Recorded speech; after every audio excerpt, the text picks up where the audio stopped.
Salam sejahtera, anda bersama saya Rizal Zulkafli dan ini Niaga Awani. Kita akan mulakan dengan perkembangan dalam negara pada hari ini. Subsidi gaji sebanyak RM600 dalam pakej rangsangan ekonomi prihatin yang diumumkan kerajaan mungkin tidak mencukupi untuk majikan mengekalkan pekerja.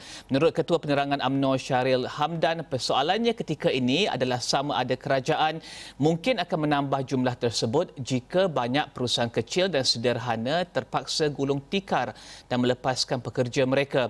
Persoalan seterusnya adakah pakej menyelamat yang seterusnya yang akan diumumkan akan lebih bersasar dan tidak terlalu mengikut kehendak populis, atau adakah kerajaan akan menerima peningkatan jumlah pengangguran sebelum ia campur tangan untuk mengenal pasti apakah kesan sebenar COVID-19.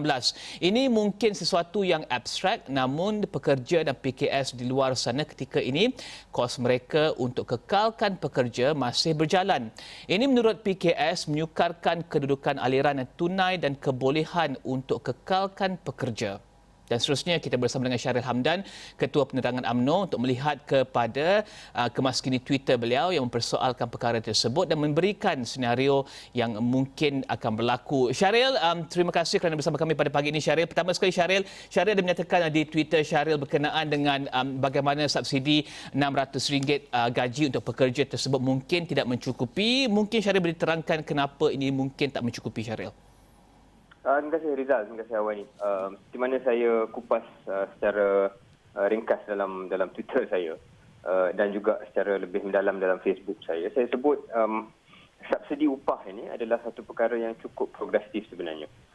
Dan memang kita rasa itu adalah langkah yang terbaik oleh kerajaan, dan bukan mudah untuk sesebuah kerajaan itu ambil keputusan untuk bagi duit pada syarikat, untuk syarikat itu bayar gaji pekerja. Itu benda yang jarang-jarang berlakulah dalam sejarah negara kita. Saya kira benda itu tak pernah dilaksanakan. Pernah diumumkan sikit, pernah disebut, tapi secara skala besar macam ni tidak pernah dibuat. Jadi itu satu langkah yang baik daripada kerajaan Perikatan Nasional ini. Cuma jumlahnya, kuantumnya, kemungkinan tidak mampu membendung banyak PKS daripada terpaksa memberhentikan pekerja ataupun lebih teruk lagi gulung tikar. Saya sebut dalam Twitter saya harap saya salah. Dalam hal ini saya harap saya salah. Bukannya kita nak benda ni jadi betul. Tapi seandainya ia berlaku, seandainya trend menunjukkan banyak PKS terpaksa membuang pekerja, maka adakah kerajaan bersedia untuk melaksanakan sesuatu, tak semestinya tambah subsidi upah, tetapi apa langkah-langkah lain untuk membendung pengangguran yang besar, ataupun lebih penting sekali memberikan kebajikan yang setimpal dan sepatutnya kepada pekerja-pekerja itu. Yang menjadi fokus saya adalah pekerja itu, bukan sangat PKS ataupun owner PKS, tapi pekerja itu sendiri. Mari kita lihat apa yang Syahril katakan juga, ya. Adakah kerajaan bersedia untuk menerima bahawa kadar pengangguran akan meningkat, seterusnya menunggu dan lihat untuk menentukan apakah pakej rangsangan seterusnya atau pakej menyelamat seterusnya yang Syahril gunakan perkataan tersebut untuk sesuatu yang lebih bersasar dan juga melihat kepada sektor mana dan juga jumlah mana yang mungkin lebih mencukupi? Ya. Saya ada sebut dalam Twitter saya juga bahawa mungkin ini hanya ramalan ataupun perbincangan yang banyak disebut oleh orang lain juga. Kita dalam satu dunia ini tidak tahu kesan jangka panjang COVID ini berapa dalam, berapa lama. Jadi ada juga satu rasional mengatakan bahawa kita tak boleh menghabiskan semua peluru kita. Sebuah kerajaan tak boleh habiskan semua peluru dia dalam pakej yang pertama.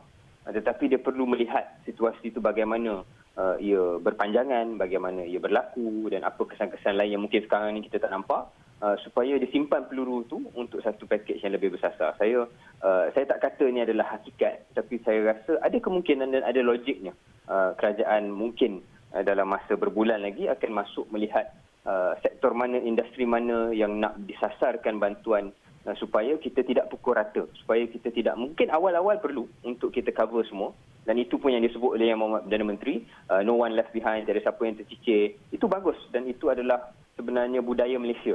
Siapa saja jadi Perdana Menteri atau kerajaan, kita selalu memastikan semua covered. Tetapi ada kalanya dengan peluru yang terhad, yang ada pertimbangan-pertimbangan lain, kita kena lebih bersasar. Jadi mana nak disasarkan tu mungkin ambil masa sebelum kita identify. Jadi mungkin itulah pandangan saya. Di sebalik Twitter, adakah Syahrir juga menyuarakan pandangan Syahrir kepada Perdana Menteri, kepada mereka yang terlibat dalam penggubalan polisi berkenaan dengan pakej bantuan ini selepas ia diumumkan ataupun sebelum ia diumumkan? Saya hanya memberi pandangan saya lah.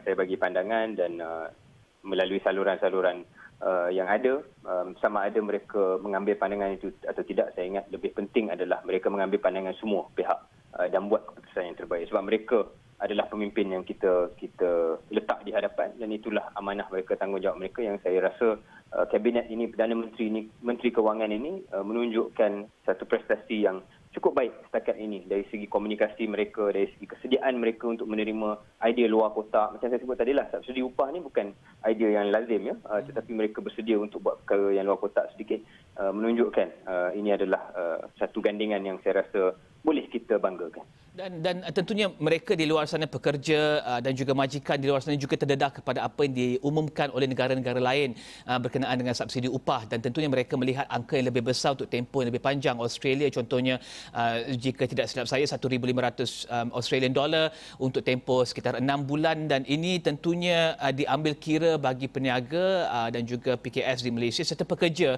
untuk menjangkakan angka yang lebih besar. Bagaimana Syahrir melihat? Adakah Syahrir bercakap dengan pekerja mereka di luar sana yang terkesan ataupun PKS yang terkesan? Biasanya perkara macam ni kita kena cakap dengan PKS. Bukan sebab kita, macam saya sebut awal tadi, fokus kita adalah pekerja, bukan sangat pemilik PKS tu. Walaupun dua-dua rakyat Malaysia, tapi of course kita fokus pada mereka yang takut hilang kerja. Itu fokus kita. Kita tak nak large scale unemployment. Cuma bila bercakap dengan PKS ini, bergantung kepada PKS mana kita bercakap. Dan kerajaan, saya rasa sewajarnya ada data ini. Berapa banyak retain earnings dalam bahasa Inggerisnya, maknanya cash yang ada dalam PKS ni lah. Kalau retain earnings dia tinggi dan dia boleh survive 3-4 bulan walaupun jualannya hampir sifar, dan okey. Dan mungkin kita boleh kata kat PKS, ambillah subsidi upah RM600 per person ini, bawah RM4,000 ini, dan maintainlah pekerja-pekerja anda, janganlah berhentikan mereka, jangan paksa mereka ambil cuti tanpa gaji dan sebagainya. Dan PKS mungkin ada kemampuan untuk buat perkara tersebut. Tetapi andai kata majoriti PKS retain earnings dia sebulan 2 bulan saja, dan walaupun ada moratorium, dan moratorium itu banyak membantu PKS, jadi saya pun kadang-kadang nak ungkitkan juga perkara ni, bukannya kerajaan tak buat langsung untuk PKS, ada banyak bantuan tu, moratorium hutang tu banyak membantu. Tetapi kalau retain earnings dia terlalu kecil dan mereka memerlukan jualan untuk bayar, sebelum ni bayar hutang bank, kalau tak payah bayar hutang bank pun masih memerlukan jualan untuk bayar sewa, untuk bayar gaji pekerja. Seandainya reserve kewangan dalam syarikat tersebut rendah, maka moratorium sendiri tidak cukup membantu. Jadi itu yang saya khawatir, bahawa banyak PKS yang akan terpaksa memberhentikan pekerja mereka meskipun ditawarkan RM600 untuk membantu bayar gaji. Meskipun ditawarkan RM600 dan juga moratorium semua itu? Ya, so maksud saya adalah kita dalam keadaan di mana jualan untuk beberapa PKS sifar. Kalau jualannya jatuh setakat 30%, wa'imah 50% pun, it's okay sebab moratorium dah dibantu, subsidi upah dah dibantu. Tetapi untuk PKS yang jualannya hampir kosong, maknanya memang dia bergantung harap pada jualan yang dulu mungkin X, sekarang ni dia jadi sifar. Bagaimana PKS tersebut boleh mengekalkan pekerja-pekerjanya? Itu yang saya harap kerajaan akan ambil maklum dan betul-betul melihat trend. Sebab benda ni atas kertas, ya, result atas kertas. Dia akan berlaku impak dia seminggu, 2 minggu, sebulan dari sekarang. Jadi kena monitor. Kita hanya berbahas sekarang ni berdasarkan logik kita atas kertas.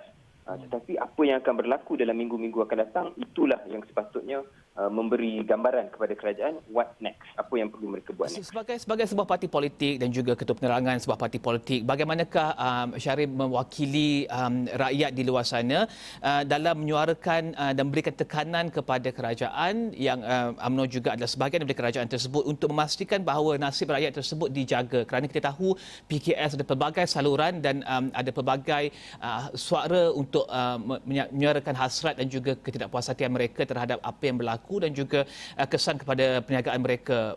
Orang ramai pekerja di mana dan juga bagaimanakah UMNO mainkan peranan tersebut? Saya rasa UMNO dan mana-mana parti politik, peranannya sekarang adalah yang first menjaga pelaksanaan ataupun memantau pelaksanaan. Terutamanya pelaksanaan, selama ni kita cakap Rizal tentang PKS ini, tetapi pelaksanaan yang utama adalah bantuan prihatin nasional yang kali pertama bukan hanya B40 tetapi M40 juga diperjuangkan ataupun diberi bantuan. Mekanisme pelaksanaan itu perlu diperhalusi dan perlu diperjuangkan oleh pengamal-pengamal politik. Contoh, kalau bayaran bantuan prihatin nasional ini, kalau boleh jangan ditunggu sampai hujung April. Kalau boleh awal April dah dikeluarkan beri bayaran kepada B40. Sebab data B40 tu ada bawah BSH. Itu contohlah. Contoh di mana parti politik boleh memperjuangkan nasib dan kebajikan rakyat di bawah. Itu soal pelaksanaan. Soal dasar itu sendiri, sebelum pengumuman pakej rangsangan ekonomi ini, ramai pemimpin UMNO yang memberi feedback dan maklum balas dan juga tekanan. Tekanan itu mungkin istilah yang terlalu keras, tapi cadangan. Cadangan-cadangan yang saya kira banyak juga yang diambil oleh pihak kerajaan. Taklah kata diikut UMNO 100%, tetapi idea-idea yang datang daripada pemimpin UMNO itu sebenarnya ada saham dalam pakej yang telah diumumkan oleh Perdana Menteri. Sekarang ini persoalannya pelaksanaan dan juga sebarang idea dan cadangan macam kita dah bincang 5-10 minit ni Rizal, apa yang perlu ditambah baik dari masa ke semasa. Jadi Okey, itu dan cara kita memperjuangkan. terakhir sekali Syahrir dia menyatakan bahawa kurangkan defisit fobia kerana ramai yang persoalkan di manakah ini akan datang wang ini, kemudian bagaimanakah ia akan dibiayai. Kenapa kena kurangkan defisit fobia pada ketika ini? Adakah itu kerana defisit tersebut dilihat sebagai satu cara bagaimana kerajaan menguruskan hasil dan perbelanjaan tersebut? Bagaimana kita nak tenangkan orang untuk memastikan, ataupun bagaimana Syahril lihat kerajaan boleh tenangkan orang untuk memastikan defisit fobia tersebut dikurangkan? Saya rasa ini adalah, without being too technical about it, dia adalah satu budaya dalam ekonomi global dan kapitalis selama berdekad-dekad untuk kita takut sangat dengan kerajaan mengambil hutang. Macam saya sebut, saya tak nak terlalu teknikal. Tetapi ada masanya defisit kerajaan bukan keutamaan. Maknanya menjaga defisit itu biarlah dia 3%, biarlah dia 2%. Bukan keutamaan.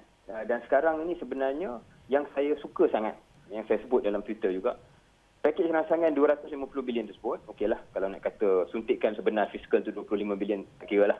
Tapi 250 bilion itu yang saya faham, dan bila Yang Berhormat Senator Menteri Kewangan pergi ke Astro sendiri dalam wawancara dia pada malam tersebut, beliau sebut kebanyakannya adalah dibiayai oleh GLC Dividend Corp, maknanya dividen daripada syarikat berkaitan kerajaan. Bermakna dalam sistem kewangan kita ni, sistem kewangan kerajaan ini, bukan hanya dalam akaun Kementerian Kewangan tetapi dalam GLC dan sebagainya cukup untuk membiayai 250 bilion ni. Okey, fine. Sekarang ni bermakna tak banyak hutang baru ataupun tidak langsung ada terbitan hutang baru untuk membiayai 250 bilion ini. Ini bermakna kalau perlu dalam bulan-bulan mendatang, wa imma dalam Belanjawan 2021 yang tak berapa lama lagi, beberapa bulan lagi nak kena diumumkan pun, 6 bulan lagi dan sebagainya.